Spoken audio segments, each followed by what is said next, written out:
Everyone, সবাই কেমন আছো? Welcome to my new blog. অনেক দিন পরে আবার তোমাদের সঙ্গে কিন্তু আবার একটা ব্লগ শেয়ার করছি। তো দেখো, সকালবেলায় কিন্তু বাবানকে পড়াতে বসে পড়েছি। তারপর ওকে পড়ানো হয়ে গেলে ছাদে যাচ্ছি, কারণ হচ্ছে আমি কিছুক্ষণ আগে কিছু জামাকাপড় মেলে দিয়ে এসেছিলাম। তো দেখো, জামাকাপড় মেলে আসার সঙ্গে সঙ্গে আবার বৃষ্টি শুরু হয়ে গেছে। তো আর কি করার, চলো সব তুলেই ফেলি। কারোর জন্য সুখের, আবার কারোর জন্য সত্যি খুবই কষ্টের। অনেকেই আছে যে বৃষ্টির জন্য অনেক জল জমে যাওয়ার কারণে অনেক কাজেই তাদের সমস্যা হচ্ছে।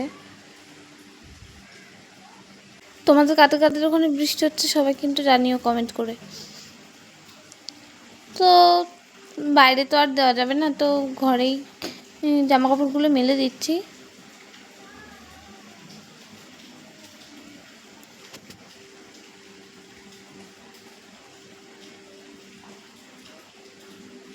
তারপর কিন্তু চলে এসে রান্নাঘরে, দেখো দুধ জাল দিতে বাবানের জন্য। দুধ জাল দেওয়া কিন্তু হয়ে গেছে। তারপরে ঘরে এসে ঘরগুলো মুছে নিচ্ছে। আজকে কিন্তু ছিল বৃহস্পতিবার, সেই জন্য। আর এমনিতেও আমি প্রত্যেকদিনই ঘরগুলো পরিষ্কার রাখার চেষ্টা করি, তো আজকে তো মুছতেই হবে, সেই জন্যই। দেখো, ঘর বাড়ি মুছে কিন্তু কমপ্লিট হয়ে গেছে। আর দেখো কতগুলো জামা কাপড় রয়েছে, এগুলো কিন্তু কেচে এবার স্নান করে ঘর চলে এসেছি।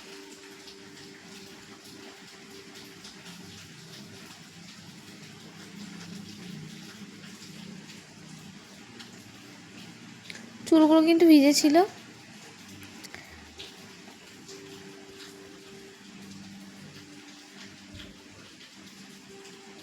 দেখো, বিকেলবেলা কিন্তু বেরিয়েছিলাম একটু রাস্তার দিকে ঘুরতে, একভাবে ঘরে থাকতে ভালো লাগছিল না বলে।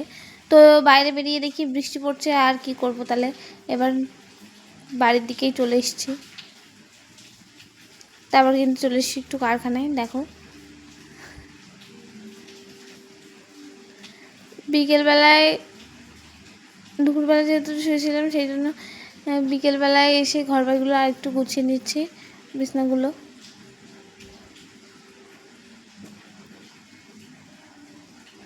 ঘর থেকে তো বেরোনোর উপায় নেই, ঘরটাকে পরিষ্কার না রাখলে না মনটা কেমন খারাপ লাগে, ভালো লাগে না।